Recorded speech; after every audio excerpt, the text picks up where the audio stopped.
કૃષ્ણ ભક્ત બોડાણાની ભક્તિને વશ થઈ રણછોડ આવેલા ડાકોર ધામ ભગવાને વિજયાનંદને આશીર્વાદ આપ્યા હતા કે કળિયુગના 4200 વર્ષ પછી તારો જન્મ ગુજરાતના ક્ષત્રિય કુળમાં વિજયાનંદ બોડાણા તરીકે થશે અને તને પત્ની તરીકે હાલની પત્ની ગંગાબાઈ પુનઃ મળશે, ત્યારે તમને દર્શન આપીને મોક્ષ કરાવીશ.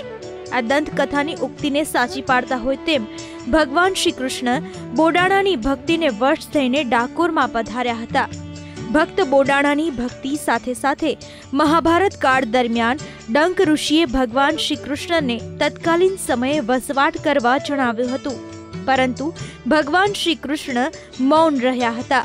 આ વચન પાળવા માટે કળિયુગમાં 4225 વર્ષ દ્વારિકામાં રહ્યા બાદ ડાકોરમાં ડંક ઋષિને આપેલું વચન પાળવા અને બોડાણાની ભક્તિને સાર્થક કરવા પધાર્યા હતા.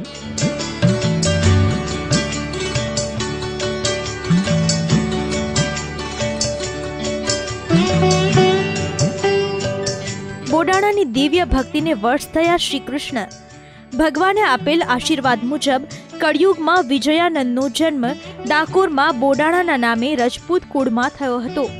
મોટો થતા બોડાણો દર 6 માસે પૂનમે ડાકોરથી દ્વારિકા પગે ચાલીને હાથમાં તુલસી રોપેલું કુંડું લઈ ભગવાનના દર્શનાર્થે જતો હતો.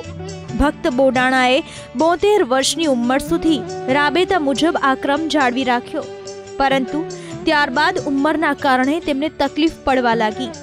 પોતાના ભક્તની આ તકલીફ ભગવાનથી જોઈ ના શકાય. તેમણે બોડાણાને સ્વપ્નમાં આવીને કહ્યું કે હું દ્વારિકાથી ડાકોર આવીશ, તું ફરી જ્યારે દ્વારિકા આવે ત્યારે ગાડું સાથે લાવજે. બોડાણો આ પછી જ્યારે દ્વારિકા જવાનો હતો ત્યારે તેણે ભગવાનના કહેવા મુજબ ગાડાની વ્યવસ્થા કરવા માંડી. બોડાણો ખૂબ ગરીબ હતો, તેની પાસે પૂરતું નાણું પણ ન હતું જેથી તે ભગવાનને છાજે તેવું ગાડું સાથે લઈ જઈ શકે. તેણે જેમ તેમ કરીને ખૂબ જ વૃદ્ધ થઈ ગયેલા 2 બળદ અને ખખડી ગયેલા ગાડાની વ્યવસ્થા કરી અને તે લઈને તે દ્વારિકા પહોંચ્યો. તેને ગાડા સાથે જોઈને પૂજારીઓએ પૂછતા નિખાલસતાથી જવાબ આપ્યો કે ભગવાન મારી સાથે ડાકોર આવવાના છે. ભગવાન દ્વારિકા છોડીને જતા રહેશે તો પોતાની આજીવિકાનું શું થશે? તેના ડરે ગુગળીઓ એટલે કે દ્વારિકાના પૂજારીઓ એ રાત્રે મંદિરને તાળા મારી દીધા. પરંતુ ભગવાન કોઈના બંધનમાં રહેતા નથી. તેમણે આ તાળા તોડીને બોડાણાની સાથે ડાકોર જવા પ્રયાણ કર્યું. દ્વારિકાથી થોડા દૂર નીકળ્યા બાદ ભગવાને બોડાણાને કહ્યું કે હવે તું ગાડામાં આરામ કર, હું ગાડું ચલાવીશ. ફક્ત એક રાતમાં ભગવાન રાજા રણછોડ મરવાના વાંકે જીવતા 2 બળદને હંકારી ખખડેલું ગાડું લઈને ડાકોર નજીક ઉમરેઠ સુધી પહોંચ્યા.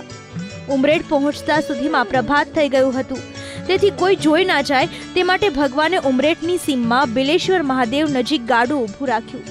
બોડાણો સવાર થતા ઉઠ્યો તો દાંતણ માટે ભગવાને લીમડાની ડાળ પકડી.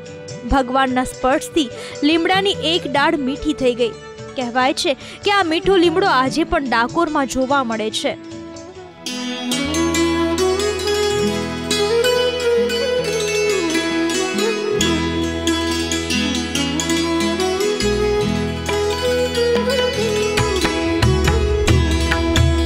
ભગવાન શ્રી કૃષ્ણનો જન્મ, તેમનો આવિર્ભાવ અને અંતર ધ્યાન પામવું એ સૂર્યના ઉદય અને અસ્ત પામવા જેવું છે. પુરાણોમાં 10 અવતારોમાંથી ભગવાન શ્રી કૃષ્ણને 8મા અવતાર તરીકે ઓળખાવ્યા છે. ભગવાન વૈવસ્વત મન્વંતર જન્મ્યા હતા. પૃથ્વીનો ભાર હરણ કરવા માટે 8 થી 5111 વર્ષ પૂર્વે તેઓએ આ પૃથ્વી પર જન્મ લીધો હતો.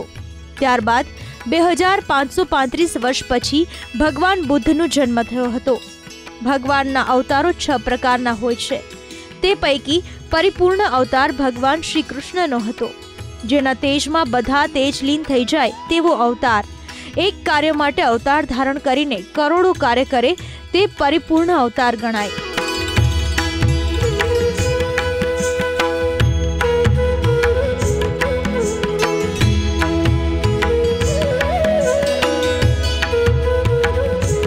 ભારતનું એક પવિત્ર તીર્થ ક્ષેત્રમાંનું એક કહેવાય છે ડાકોર ધામ. 4 ધામની યાત્રા પછી રાજા રણછોડના દર્શન કરવાનો અનેરો છે મહિમા. ત્યાં સુધી યાત્રા અધૂરી ગણાય. રણછોડ મંદિરને 8 શિખર છે, જેમાં મુખ્ય શિખર 90 ફૂટની ઊંચાઈ ધરાવે છે. જે તેને ખેડા જિલ્લાનું ઊંચામાં ઊંચું મંદિર બનાવે છે. મંદિરના પગથિયા ચડતા ગર્ભગૃહ સમક્ષના દર્શન મંડપમાં પહોંચાય છે, જેનો ગુંબજ તેમજ દિવાલ પૌરાણિક બુંદી ચિત્રશૈલીનો ઉપયોગ કરી ભગવાન શ્રી કૃષ્ણના વિવિધ જીવન પ્રસંગોને ઉજાગર કરે છે. ગર્ભગૃહમાં ભગવાન શ્રી રણછોડજી આરસ પહાડના બનેલા અને સોનાના પતરાથી મઢેલી ઉચ્ચ વેદી પર બિરાજમાન છે.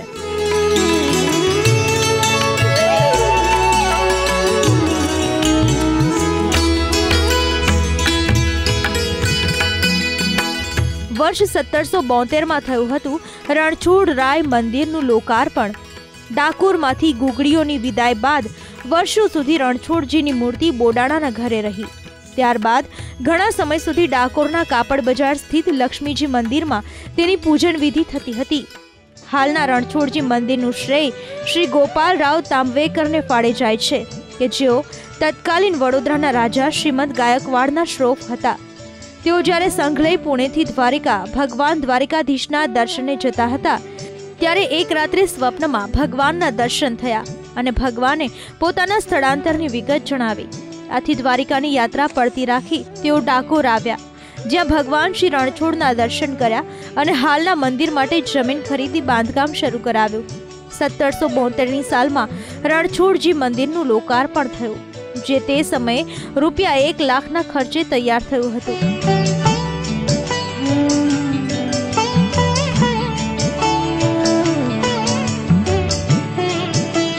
રણછોડજી મંદિર ચાંદીના 4 મોટા દરવાજા કે જેના પર ભગવાન સૂર્ય, ચંદ્ર, ગણપતિ, વિષ્ણુ તેમજ વિવિધ કલાકૃતિઓ કંડારવામાં આવી છે, તેની મધ્યમાં આવેલ છે. મુખ્ય દ્વારની ઉપર નગારાખાનું છે, જ્યારથી પહેલા આરતી સમયે ઘંટ અને નગારાનો નાદ કરવામાં આવતો. હજુ પણ આ સ્થળેથી વીજ સંચાલિત મોટરથી વિવિધ વાદ્ય વગાડવામાં આવે છે. મુખ્ય દ્વારથી પ્રવેશતા દ્વારની બંને તરફ 2 દીવાદાંડી આવેલ છે, જેમાં ખાસ કરીને દિવાળી સમયે સેંકડો દીવડા પ્રગટાવવામાં આવે છે. તો આ છે ડાકોરના ઠાકોરનો ઇતિહાસ, જે આજે ભક્તોની આસ્થાનું કેન્દ્ર બની ગયો છે. ભક્તિ સંદેશ, સંદેશ ન્યૂઝ.